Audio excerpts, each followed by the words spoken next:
Welcome to the Yappy Hour, powered by Yappily. I'm Nathan Dunleavy, your host and lead ambassador at Yappily.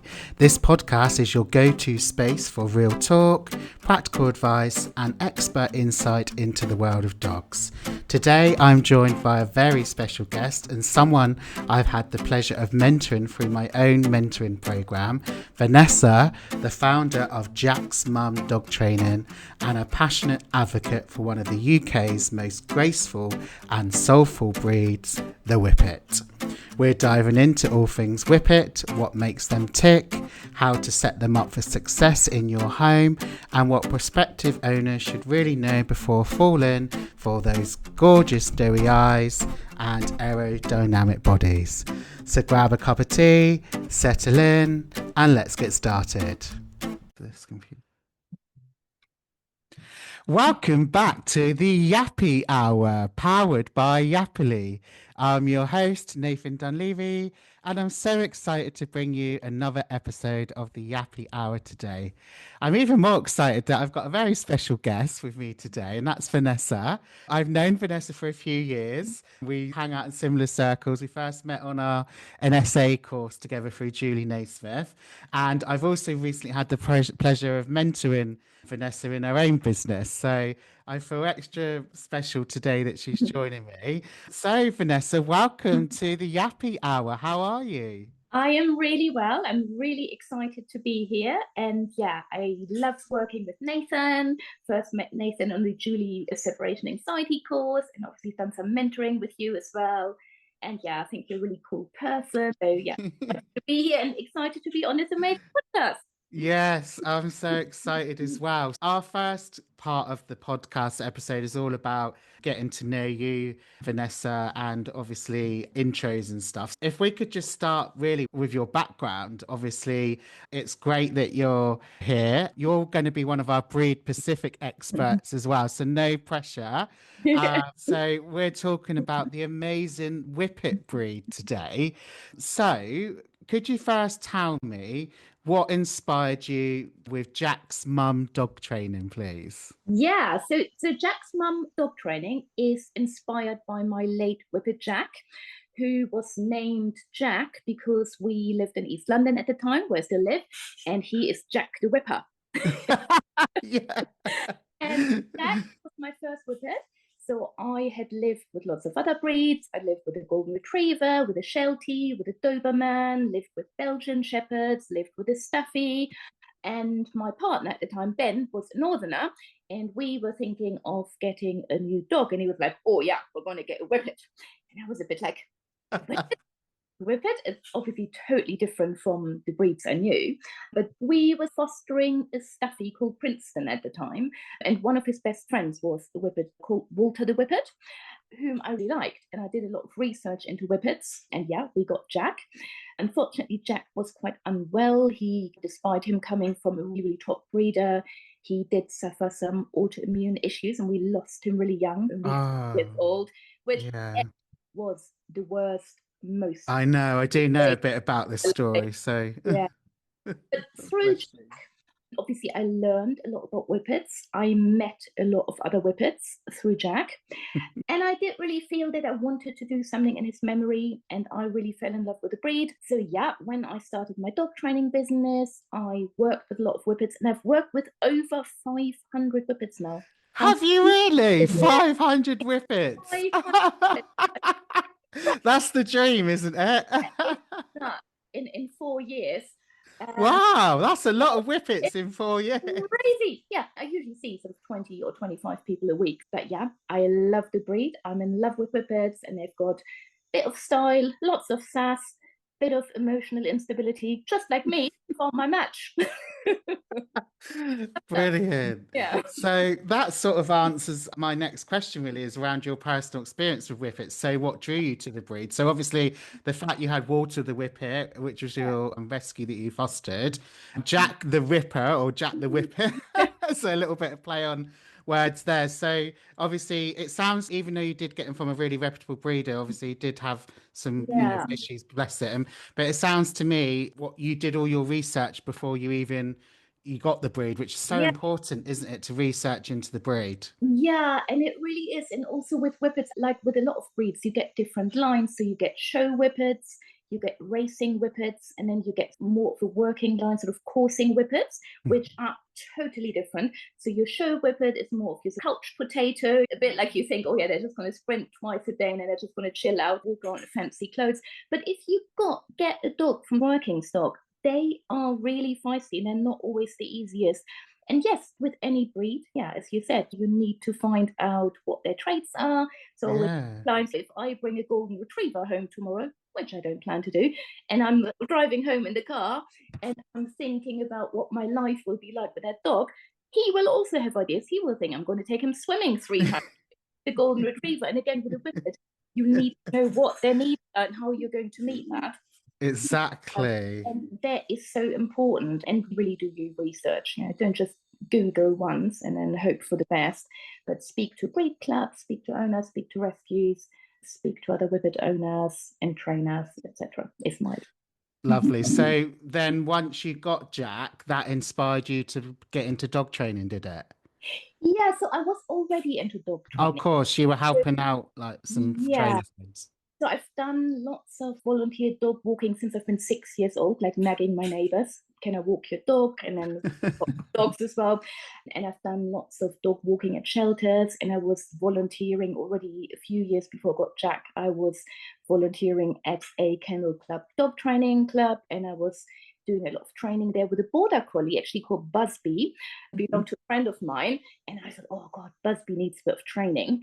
So I kept taking him there every week, doing kennel club training, and I don't know, got a bit bug.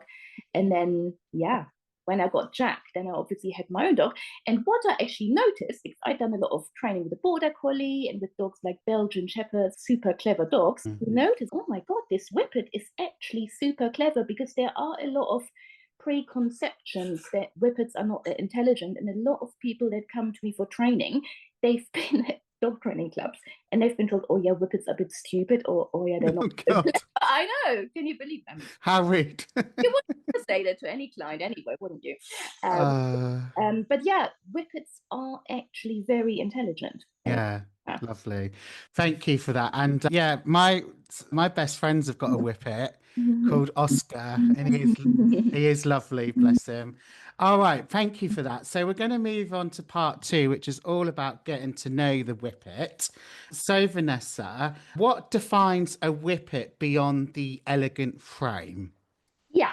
So a lot of things. So obviously they've got incredible speed. They can make it up to 35 miles per hour. They can actually outrun a greyhound on a short stretch. So they're more of a Usain Bolt rather than a Mo Farah, I would say. Obviously, Whippets, they love soft furnishings because they've got thin skin, they've got low body fat. So anybody who's telling me they're getting a Whippet and that Whippet is not going to be allowed on the furniture, don't get Whippet, basically. Whippets also got a lot of physical superpowers, which I love, which not many people know about. They've got really amazing nighttime vision. So they've got Oh, more photo sensor cells in their eyes than other breeds. oh, okay. Yeah, Interesting. so that gives them nighttime vision where they would be hunting, probably for rabbits and things like that. And also, they have got a superior ability to detect really high pitched sounds. So the average dog can detect sounds between sort of 40 kilohertz and 60 kilohertz, but Whippets can pick up even slightly higher frequencies. And Mm. again, that makes them really good at picking up environmental cues and sounds of prey items. And quite often, people actually tell me, oh, in the evening, we were sitting there and my Whippet is suddenly looking around as if they heard something. And they probably have. Their hearing is so good. And also, yeah, I mean, they are super athletes. So, for example, when they hit a sprint, they can drop their heart rate to below resting rate within less than 2 minutes, which Mm. thing that only sort of top athletes can do. And that just shows how amazing their sort of cardiovascular efficiency is and their nervous system. And they got unique paw rotating movement when they're running that allows them to cut corners really fast. And there's lots of other things. So they're susceptible to parasites because Yeah. they're thin cur and they're high metabolism, so that doesn't provide a good feeding environment for parasites. So they got a lot of sort of physical powers. Yeah, but they've got the intelligence, the style, the sass, the speed. Yeah, but also the sensitivity. I think they're very sensitive dogs. And by the way, everything I'm saying about Whippets is obviously not the gospel. It's based on the experience and knowledge I've gained so far and my anecdotal experience. But, as we know, every dog is different in the same way every person is different.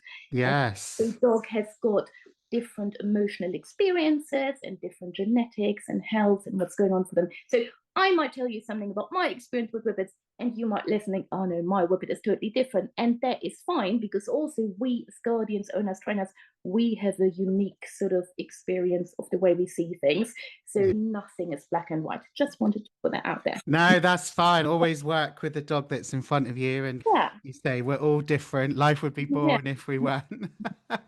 And like you say, it's just your experience with working with the 500 that you have and the ones that you've fostered and had yourself as your own dog. I think we touched on it a little bit, but obviously the different types of working breed of Whippet or whatever, or them being on the sofa. But common misconceptions, are they really couch potatoes all the time? So I would say once they come to 2 or 3 years of age, most of them are.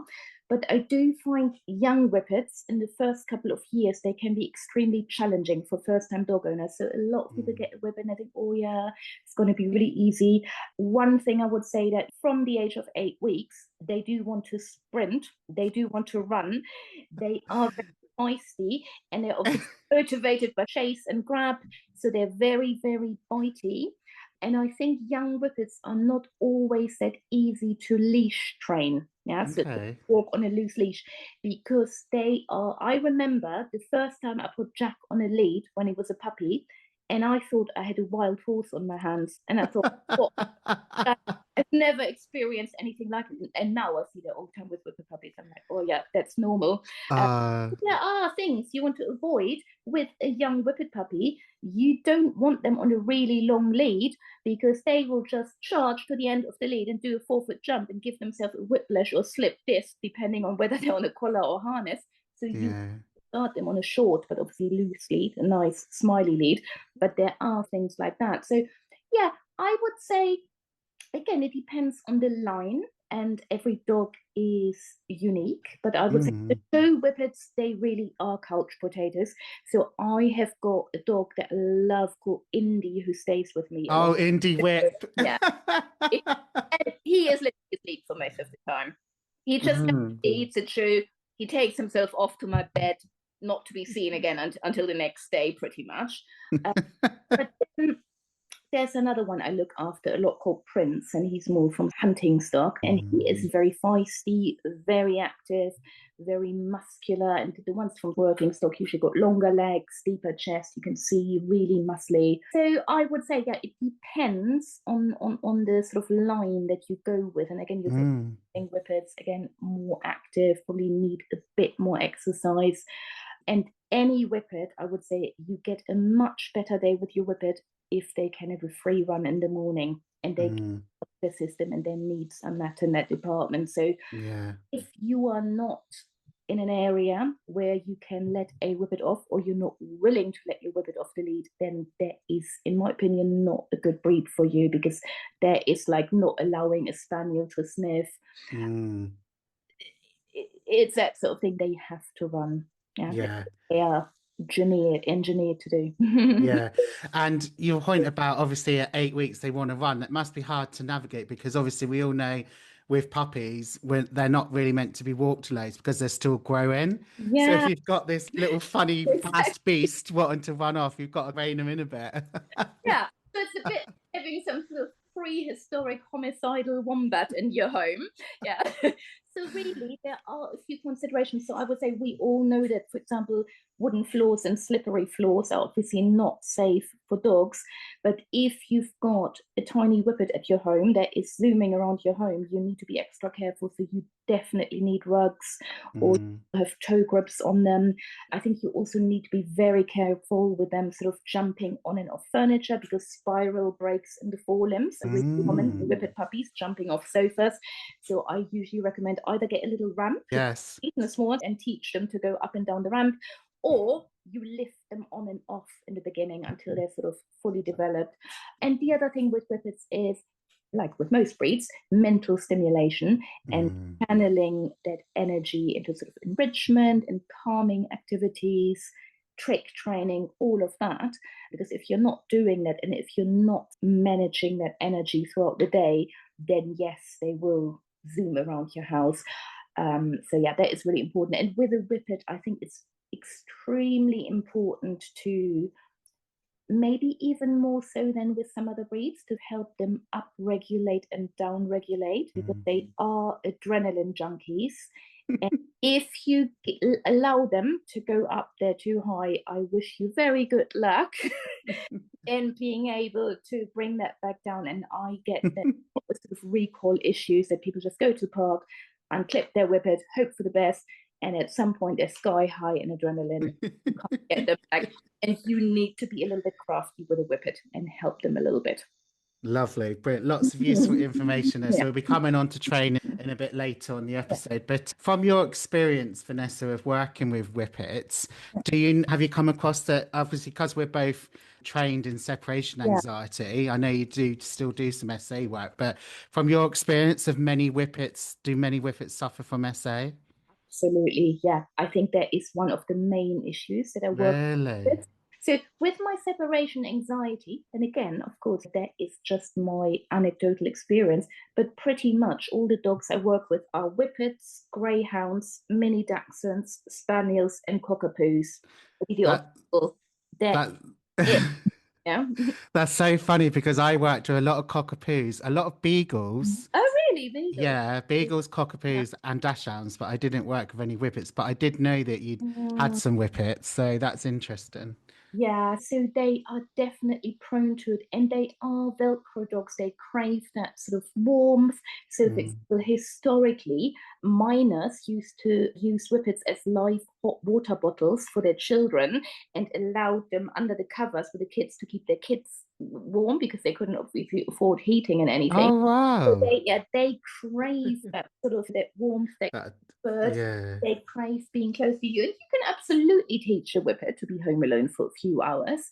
I do think that whippets generally thrive in households where somebody is at home most of the time. Okay.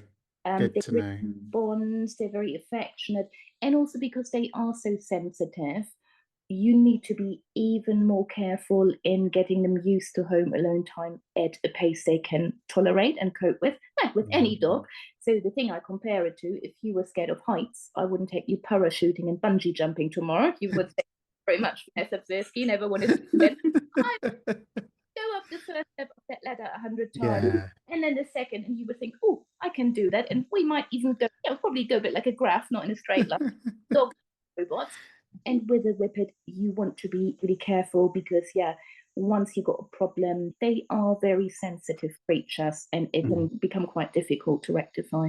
Okay, Mm. brilliant. And we'll get your social handles and contact details at the end, but I was just going to say that often Indie Whip appears on your Instagram Yeah. page.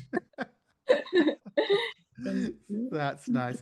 Okay, let's talk then. We've spoken a little bit about sort of energy levels, so quirks and stuff. So, what should pet guardians be on the lookout for? What surprises them the most with energy levels or quirks when it comes to this lovely breed?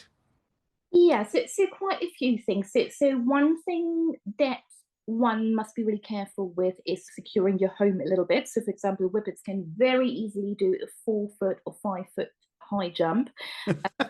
Do not let your whippet on a balcony. So I remember a very experienced trainer telling me, do not let Jack out on the balcony, get some chicken wire. And I was like, oh no, he's really well trained. Da, da, da. One day he saw one of his mates in the park and he nearly jumped over and committed suicide. I really just grabbed him back by the collar in time. And then good job we had the collar on. exactly. And also baby gates, they are very intelligent. A lot of my clients sent me videos where the Whippets have learned how to open the baby gate. No way. Or they jump the baby gate. Yeah? So you need a 4-foot or 5-foot gate. So that is one of their quirks. They are sort of escape artists, even slipping out of harnesses. So there are certain harnesses that I recommend, which are better than others. Good. And then quirks, I would also say, is Whippets can be really vocal. So one of the things I get out of vocal Whippet, where when their needs to bond aren't met, they will be very prone to whining at you and even trying to mimic your sound when you're talking, which can be quite comical. I've seen that in quite a few Whippets. So what I usually recommend to clients is, for example, if you play tug with your Whippet once a day for 10 minutes, do that twice a day for 5 minutes, or 3 times a day for 3 minutes, or 5 times a day for 2 minutes, or 10 times a day for 1 minute. So your Whippet has now got 2 or 3 or 5 or 10 things to look forward to.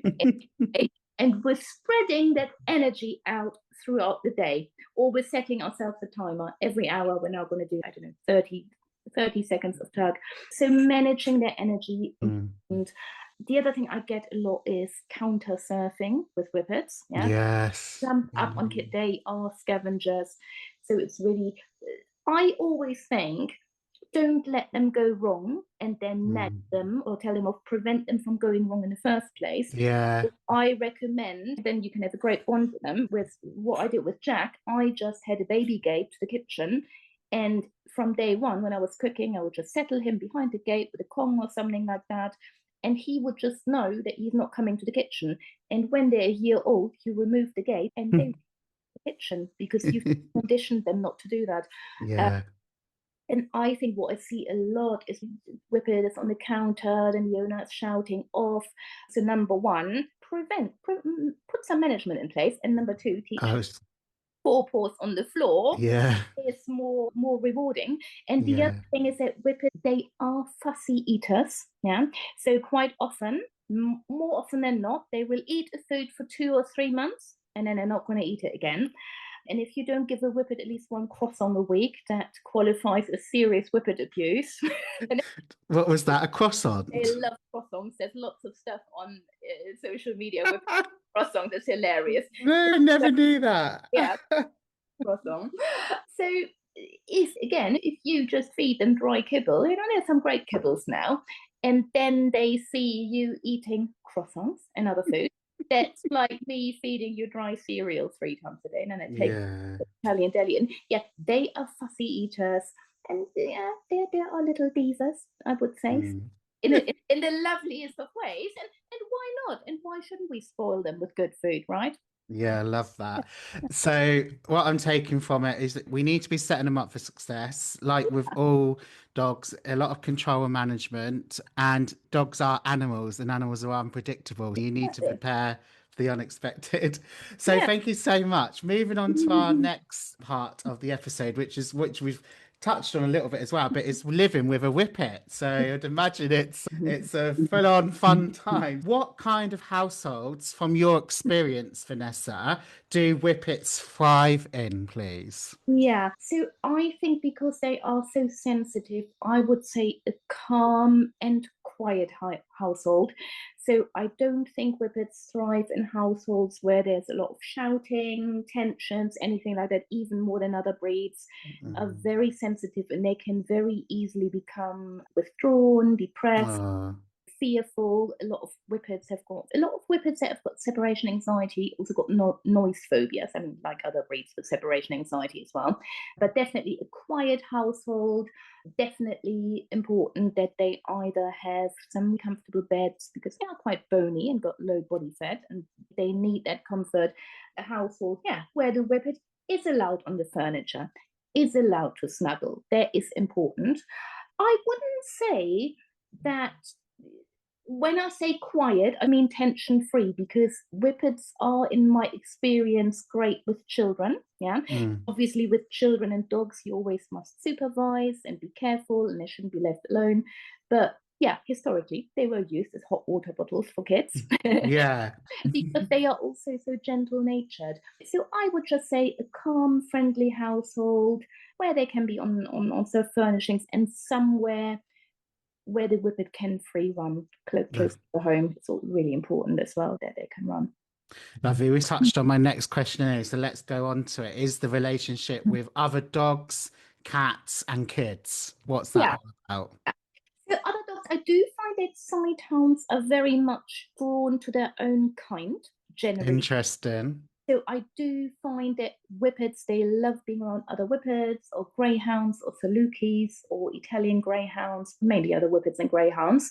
With other breeds, I would say quite often I see when I work with Whippets that are maybe on the reactive side, quite often they've got problems. I'm not quite sure why, with breeds and Akitas and German Shepherds. I say that's all down to early socialization. So Yeah. I think it's really important that when you get a Whippet, that you expose them to other breeds in a controlled environment, maybe going to a lovely dog group class, or doing something that I do a lot, which I call doggy TV, where maybe after a walk, I just sit with my Whippet on my lap, on my park bench, and I just allow them to observe without the need of getting involved. And just also, interestingly, a Whippet has got so many little muscles in their face. It's been studied that they have got 180 facial expressions, 180.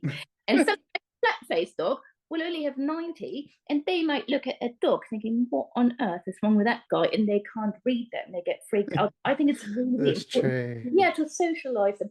And then with cats, I find it when they grow up with cats. So I've got quite a few clients that already had a cat and they got a Whippet puppy, and that was actually fine. But later on, that can be a problem, yeah, because obviously they have been bred to chase and kill small furry things. Yeah, and Can you imagine? And I know of Whippets that have killed muntjacs, foxes, yeah, a lot of this sort of hunting line Whippets. They are incredibly strong and feisty. So I would say be very careful with cats if they have not grown up with cats. And with children, yeah, again, use caution. Make sure the dog knows their boundaries, the child knows their boundaries, and you supervise. But usually I'd say they're quite good with kids. Brilliant. Yeah. What about Whippet proof in your home? Do we need to do that in case they get the zoomies? Yeah, so I think, yeah, obviously being extra careful with wooden floors or slippery floors, Oh, yes. bars, yeah, making sure they're not jumping on and off furniture when they're really young.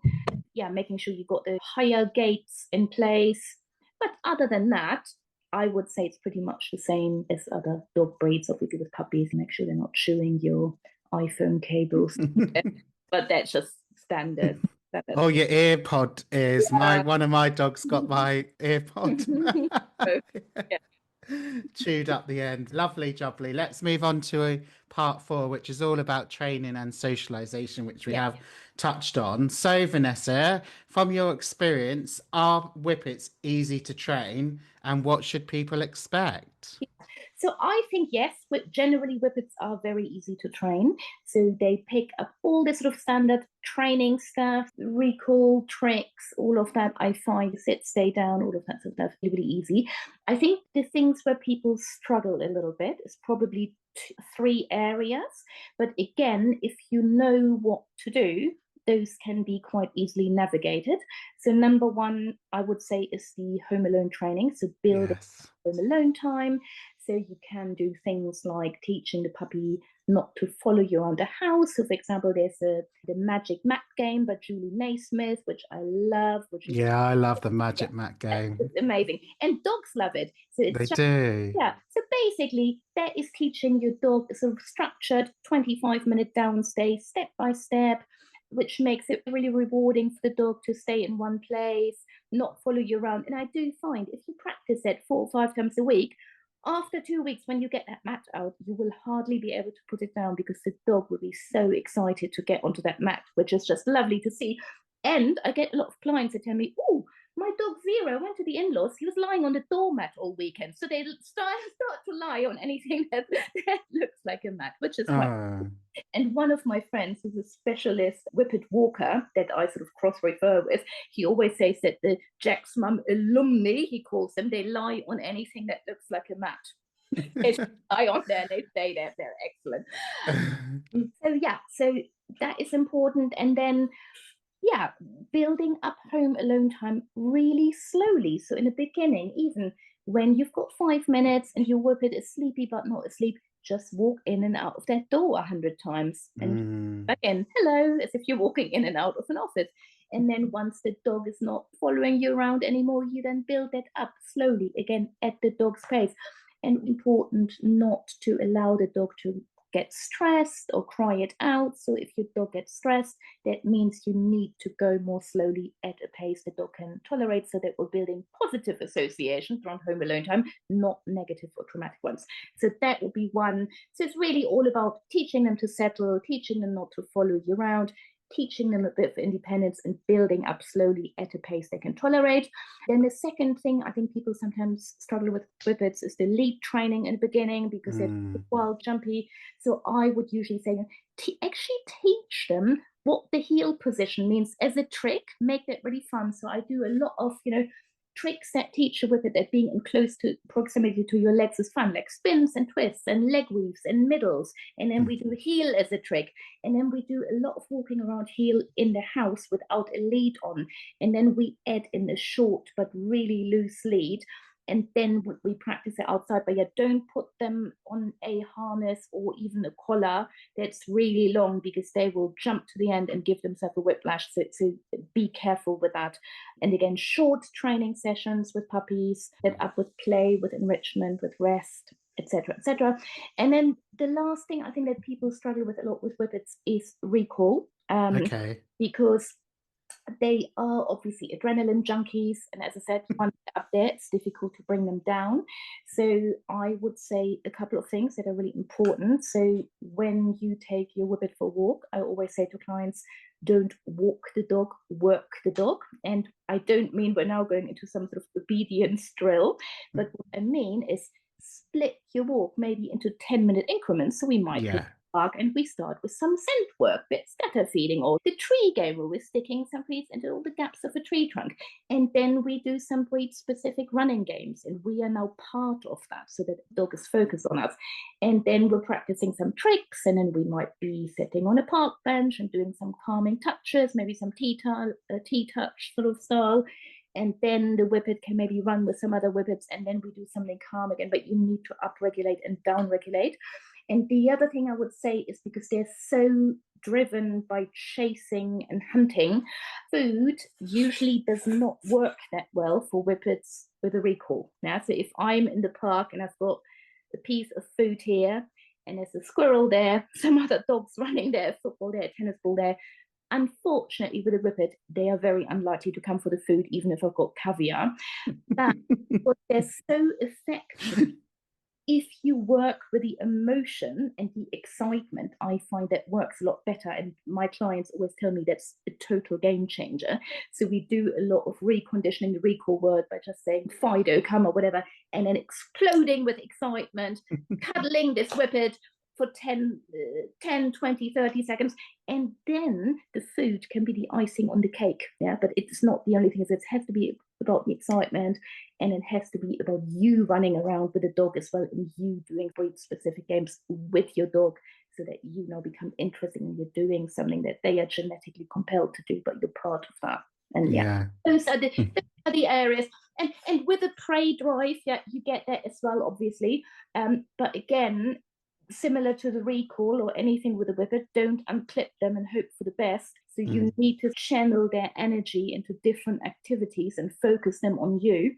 And also there are Whippet specific toys where you can practice chase and grab in a safe play context. Now, as wildlife, be responsible, put your Whippet on a lead. If you're in a forest, do not let your Whippet off a lead if there are muntjac or something. It's a lot of stories of Whippets who ran after a herd of deer, never to be seen again. Wow. they've got such a high prey drive. So I think it's about focusing them on you, being sensible, being responsible, but also, playing with them, breed-specific play, like with any breed, giving them an outlet in a safe context. Yeah, Helps. brilliant. Oh God, I just got visions of a Whippet with whiplash just then, and also... No, it's honestly, you have to be careful because I see that all the time with a really long lead on tiny thin knot and collar and form, and I'm like, no, we can't do it. Like, actually, they're going to hurt their neck or their back. Yeah. Harness, so you have to be careful. And I love that there's a Whippet walker, a specialist Whippet walker. Is that in London? Yeah, Barking Boy in Hackney is my friend. It's actually not Barking Boy because he's barking mad or anything like that, but because he lives in Barking and he works in Hackney. Oh, good. So we touched on it a little bit then. So common challenges, so prey drive, recall and sensitivity. Yeah, I would say so. Yeah. So prey drive, definitely. And that is all about a combination of being sensible, managing putting a lead on, but also giving them an outlet in a play context. And also doing things with your dog, focusing the dog on you. Yeah. So I always say to clients, you need to take your dog for a walk and you need to do training, enrichment, mental stimulation with your dog. So why not marry the two together and do a lot of these things on your walk? Obviously, you need to do stuff at home as well. But that way, you're focusing your dog on you, because if you're not, they will just do what they've been bred to do, and they'll just start looking for squirrels. Fair enough. Yeah. Yeah. And when you mentioned just now about breed-specific play, are you able to give an example of an activity or what that means? Yeah, absolutely. So things I would do, so there are some sort of great sort of chaser toys, which is like a really long string, and then it's got something, it's a bit like a fake squirrel on the end. Bit like tug enough toys. Yeah, those. Yeah, like with, Yeah, and you can just ask your Whippet to wait, for example, and then say, ready, steady, go, and run, and you are dragging this thing on the floor behind you, and you get to chase you, and you keep changing direction, and they will absolutely love it. Don't wave it in the air because squirrels fly, and you Whippet's jumping in your face, but drag it on the floor, keep changing direction, and then when they catch up with you and they grab hold of it, you can play tug with them, then you get them to release it, and then rinse and repeat, get them to chase you. The other thing I really like is because they're prone to scavenging, and they're not retrieving dogs. Obviously, sometimes people say, "Oh, playing fetch with my Whippet," and they're just chewing up the ball. And number we all know that too much ball play is not necessarily good for dogs. Exactly. Adrenaline, cortisol impact on the joints. And Whippets, they finish the hunting sequence, they shake the prey to death, kill it, dissect it, etc. So they will just chew the ball. But what I like to do, because Whippets got great noses as well, start a little game in the home where you've got a tiny Tupperware box, make some holes in it with a needle so the scent comes out, and then put something, cheese or pate or something they really want in there. Ask them to wait, run around the house and hide it somewhere. When they find it, they need you now to open this. What you got there, aren't you clever? Oh, you let me give you a treat. You rinse and repeat. By the way, you've done, you emptied the box. That's been 20 minutes. Your Whippet is now cream crackered. And then when you go to the park, you take the box. If I now see something over there that I don't want my Whippet to run towards, I get the box out, shake it, and throw it in the opposite direction, and they will retrieve the box back to me. Number one, they will run away from what I don't want them to run towards, but they will bring the box back to me because they know the game, and they know that when they bring it back to me, they get cheese, for example. Yeah. So I love that. Little things like that. Yeah. Be a bit clever. Yeah. Inventive. Yeah, I love that. So, Vanessa, what are your go-to tips for working with the Whippet breed positively and ethically, please? Yeah, so I think obviously Whippets have got very thin fur, and skin. So I think it's even more important that your hands are really gentle with a Whippet. So if you get frustrated, you shouldn't do with any dog, but don't grab them and drag them off the counter or the sofa. You have to be very, like with any dog, but even more so, they're super, super sensitive. I think when you're stroking them, go in for long, slow motion, firm strokes, again, because their skin is so thin and their fur that sometimes if you're too wild, you might, again, be winding them up and they're high on adrenaline before you know it. I think, yeah, what else? I think, yeah, helping them to regulate their energy, because there is this sort of saying that they only got two settings, which is true, which is and zero. But I think to prevent them from going really nuts, do some stuff throughout the day at home. Yeah, so it's every 2 to 3 hours, set yourself an alarm and do something. Do some tricks with your Whippet, do some enrichment, do some scent work, and even we all get busy. Some days we might be busy at work, we haven't got the time. So if need be, use something like a food puzzle. I'm always more of a fan of doing something together, like the game with the box, and then when I'm bonding, there is nothing wrong with giving your dog a food puzzle, and you can do things like snuffle mats, chews, all of these things are great to keep occupied throughout the day. Because I also find if the exciting stuff only happens when we're out and about, then that is quite often why the dog is dragging us to the park. Yeah, because they've got this sort of, oh my God, it's all happening in the park. So sometimes what I say to clients, and this is a joke, by the way, I'm saying this tongue in cheek, don't quote me on this.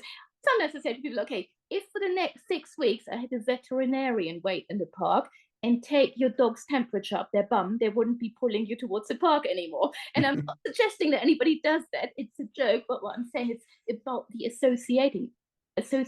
And if you don't do anything with your dog at home all day long, and then all the good stuff happens in the park, then of course they're going to go completely bonkers in the park.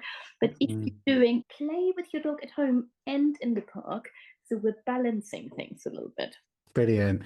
Great. Yeah. And obviously always make sure it's positive and positive Yeah, training, force-free absolutely. positive reinforcement. Always, and there is never a need to not do that. Yeah. And I was just actually, I heard somebody on Instagram yesterday say something that I really liked about why we shouldn't give our dog corrections. Obviously, it's unkind, unethical. But she was saying, actually, that because even saying you need to correct a dog is operating under the assumption that the behavior is incorrect. And how arrogant of us to say that the behavior is incorrect. The dog has just got their own experience and they're animals and they're dealing with a situation in their own way. So we can't just say that's incorrect. We can teach them different choices, take them into environments that they can tolerate, they can cope with. But yeah, training should always be positive, force-free, kind, ethical, absolutely. Brilliant. Let's move on to part 5, which is all about breed-specific advice for prospective guardians. So, Vanessa, what would you say to someone thinking of getting a Whippet? I would say, yeah, definitely think about, how much time you're spending at home, because dogs generally are social animals, as we know. But I don't think Whippets are suited to spend long stretches of time home alone, because they are so affectionate and cuddly and they want to be close to us. So I think that's really important. I would say also because when it gets cold, they will need coats and waterproofs and things. Yeah, There that's is an true. additional cost you want to look into, and they need extra comfortable beds and blankets and all of that.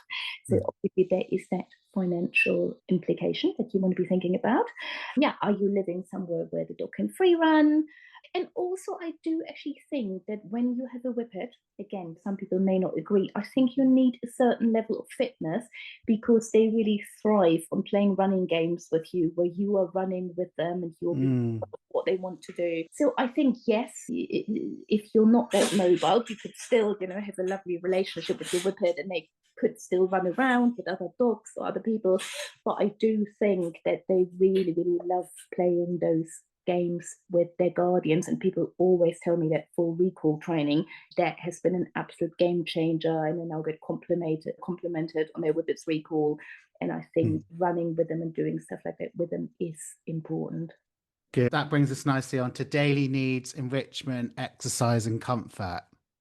Yeah, so daily needs, I think definitely, ideally, they should be able to free run every day. And I would say ideally in the morning.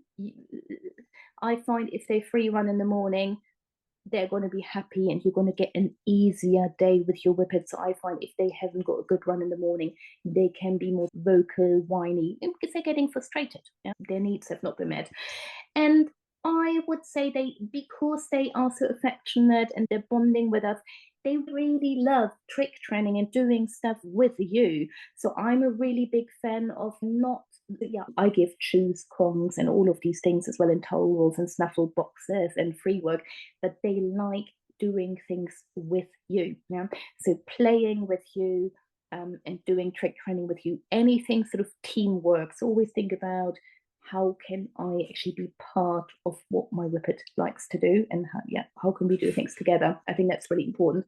Yeah, and comfort. Yeah, making sure they've got the appropriate gear in the winter or when it's raining, and they have got access to soft furnishings, soft beds, memory foam beds, crossbongs. There's lots to consider. There's lots to consider anyway with getting any dog. But when you're then going for a specific breed, you need to really look into the breed specific stuff, don't you? Yeah, absolutely. Yeah.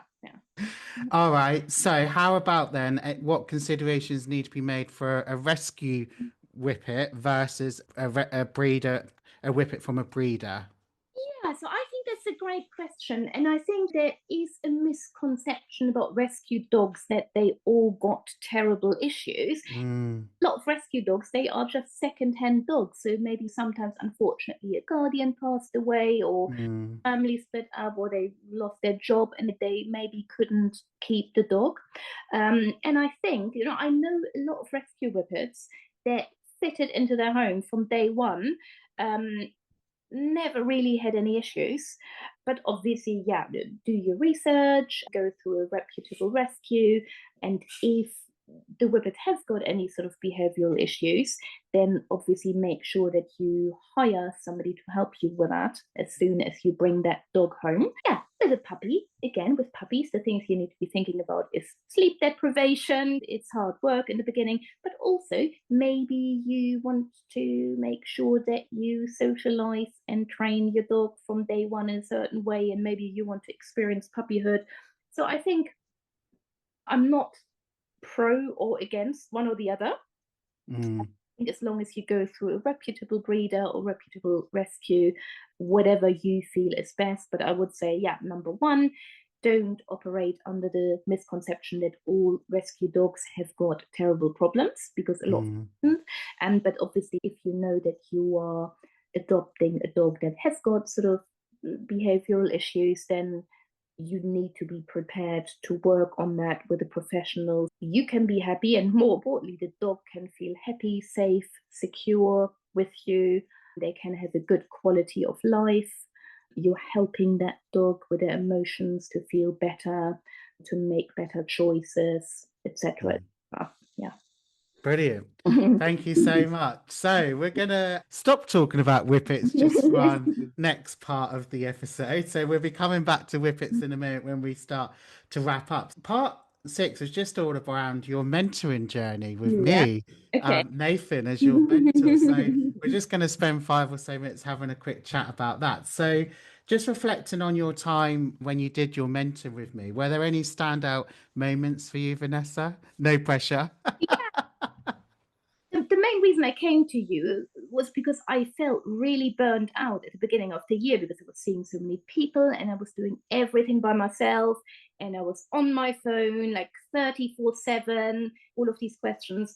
And I think there was 2 main things I really took away. So one is that I can't do everything by myself. So I now have got a VA, which is the best decision I ever made, who helped me with my emails and my scheduling, got like an automatic sort of booking system now, and helps me to update my Google account every week and making me some templates. So that has been life-changing. And then the other thing that has been great is discussing my training packages with you that I had, because I think one of the things that I was doing was that I was available for everybody 34/7, and as we know, again, that is not possible. So when you first start out with your business, you want to be on top of that everything, and yes, you're messaging everybody like 11 o'clock at night, but the more clients you get, that becomes unsustainable. And I now got packages where clients do receive support in between sessions, but then there is like an extra cost to that.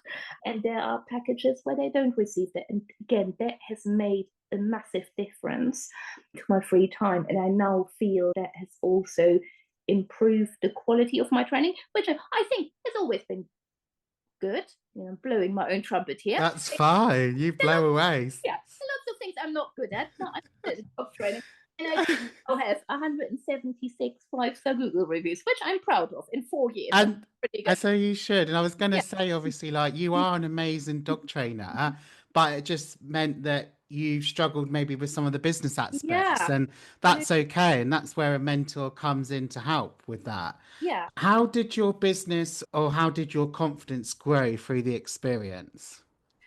I think I feel a lot more in control of the business now because I Mm, sort of felt before that I was working in the business all the time, so I couldn't work on the business. yeah, it was running you rather than it running you Yeah, running it. Like it was yeah, just, yeah, we just felt work, sleep, repeat, and feel exhausted.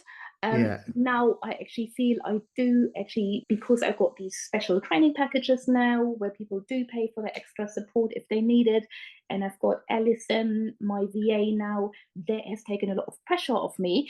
And that Mm, means I also have got more time, you know, to think about other things I maybe want to do with the business, and also yeah, more time to think about the cases that I'm working with. And I'm not saying that I ever haven't done that, but I feel, as you said, you can't pour from an empty cup.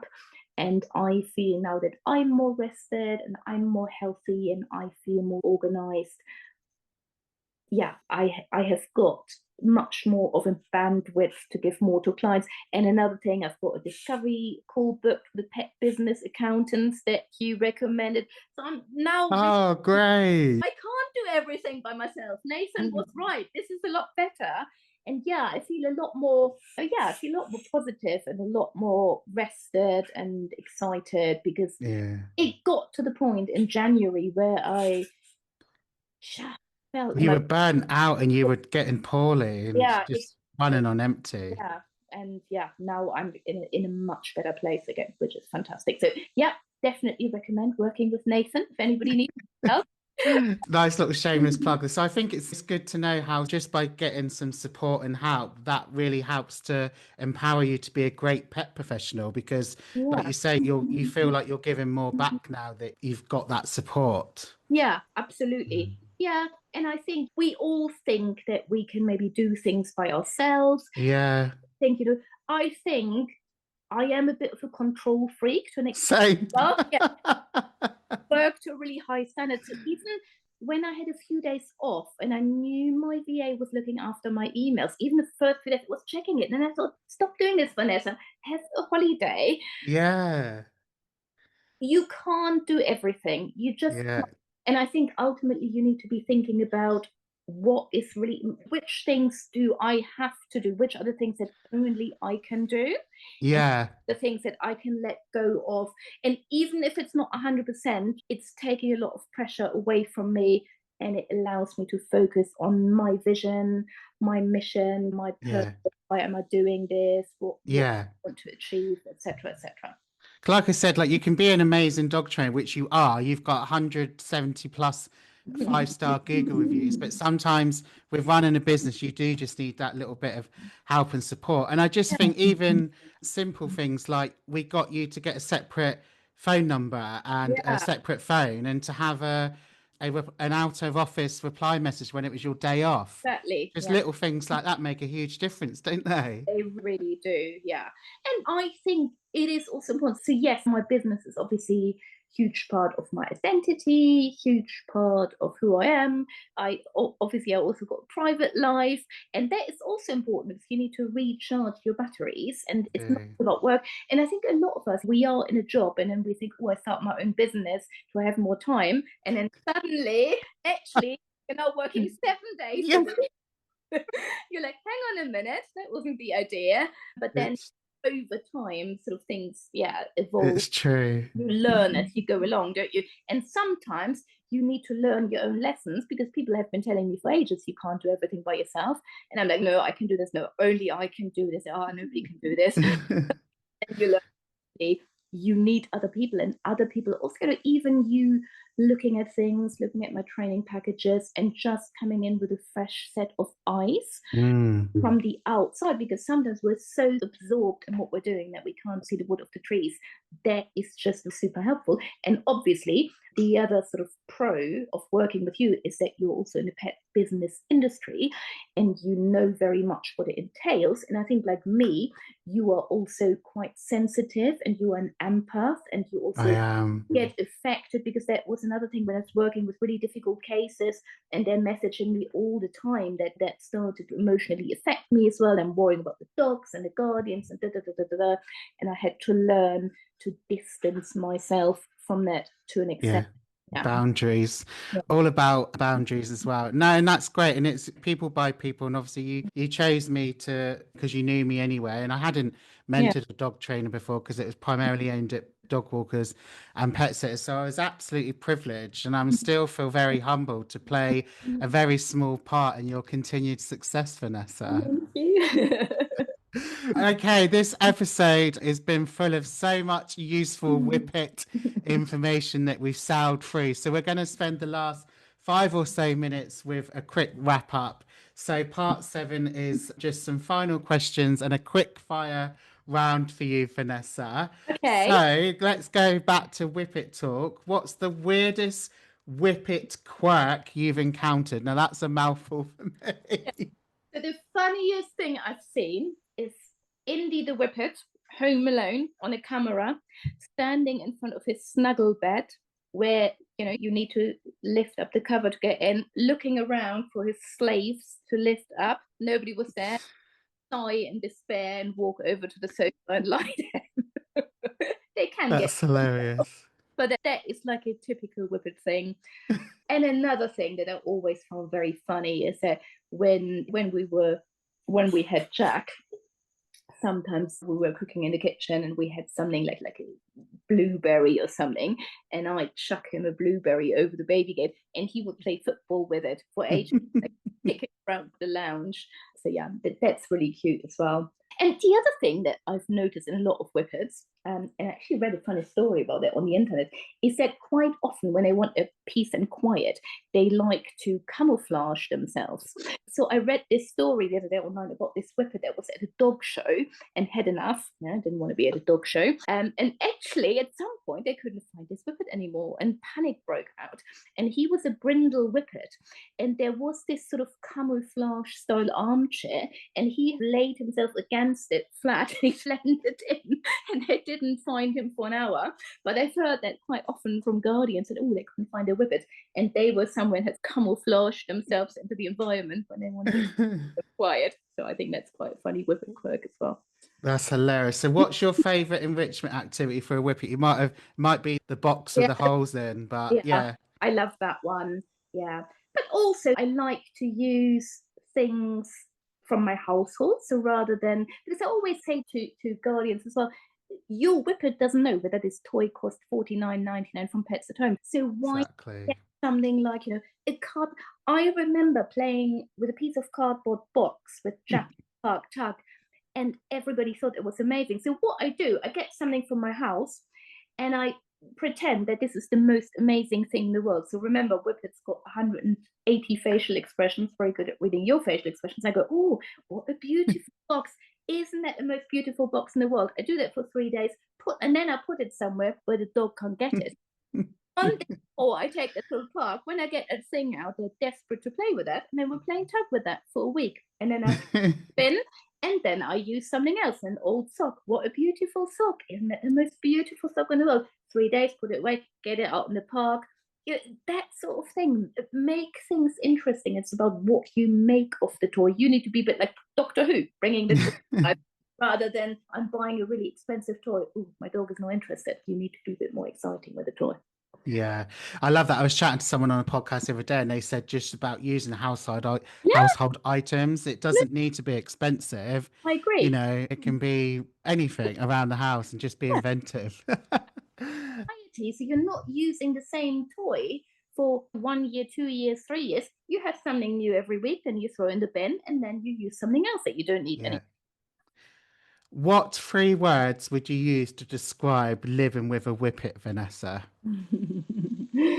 Peaceful, because I do feel that they bring this sense of calm and quiet. Okay. Hilarious. Yeah. Just because of, when they get vocal and they start making their little sounds and start talking to you, it's very funny, and they are quirky. And fun. They're fun. I love seeing them free run. They obviously got this unique Whippet gallop. Yeah. Brilliant. And just a bonus question I'm going to tag in here. What would be your one piece of advice to someone thinking about bringing a Whippet into their home, Vanessa? Prepare to be a slave to your Whippet. Yeah. Prepare to be a slave. They often say about cats that cats have slaves. So is that the same for Whippets then? I think, yeah, definitely. There's a really funny video on Instagram where there's a Whippet on a rug, and they put like a little crown on them, and they play this, like a king, and they're dragging him across the floor. I think that sort of sums it up. Yeah. Yeah. Brilliant. Vanessa, where can our listeners or viewers, if you're watching this on YouTube, find out more about you, Vanessa? Yeah, so they can go to my website, www.jacksmumdogtraining.co.uk, all one word, or my Instagram at jacksmumdogtraining. Perfect. Vanessa from Jack's Mum Dog Training, thank you so much for joining me on the Yappy Hour powered by Yappily today. I've absolutely loved speaking to you. You're a friend, colleague, and a previous mentee of mine. I know you were so nervous. This is your first podcast appearance as a guest, and you wouldn't even think that. And I know how you feel, because even though I've been doing this as a host, I actually guested for the first time on a podcast last month, and it went live this week, and I was literally pooing my pants. So I know you were nervous, but I've absolutely really enjoyed talking to you about Whippets. You really know your stuff, so thank you. I loved it as well. Thank you so much. Yeah, it was really good fun. Thank you so much. We'll speak to you again soon. Bye. Coming soon to the Yappy Hour, a heartfelt and informative conversation with Vanessa, founder of Jack's Mum Dog Training and proud Whippet advocate. We talked about what makes Whippets unique and why they might not be for everyone, how to create a safe and enriching life for this sensitive breed, common challenges like recall, prey drive and sofa hogging. Plus, Vanessa shares her experience as a past mentee of mine and how it helped shape her business. So whether you live with a Whippet or you're considering one or just love learning about dog breeds, this is one not to miss. Vanessa, thank you so much for joining us on the Yappy Hour powered by Yappily. It's been an absolute treat learning more about this elegant, lovable and often misunderstood breed.